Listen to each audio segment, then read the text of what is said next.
Guys ఇవాళ మా అమ్మమ్మ చికెన్ పచ్చడి చేస్తుంది. ఫస్ట్ అయితే చికెన్ పచ్చడిని బాగా కడగాలి అంట. నువ్వు చెప్పమ్మమ్మ ఫస్ట్ ఏం చేయాలి? ఫస్ట్ బాగా కడగాలి నీళ్ళలో. కడిగిన మాడిక అది బుట్టకు ఆరేసుకోవాలి. ఆరేసిన తర్వాత ఉప్పు పసుపు వేసి ఉడకబెట్టాలి. ఉడకబెట్టిన మాడిక బాగా నీళ్ళు గుంజుకపోయిన మాడిక నూనెలో వేసి మళ్ళీ నూనెలో దేవాలి. దేవి మళ్ళీ అల్లం పేస్ట్ మసాలా పేస్ట్ నూనెలో మగ్గనియాలి. మగ్గిన తర్వాత కారం చల్లారి నుంచి మనకి వేయాలి.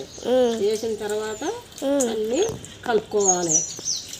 చికెన్ మొత్తం వేసుకొని అన్నీ మసాలాలు అన్నీ వేసి కలుపుకోవాలి.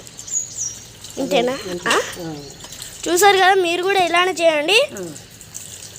2 చెంచాలు పసుపు ఉడికే దాంట్లో, ఒక చారడంతా ఉప్పు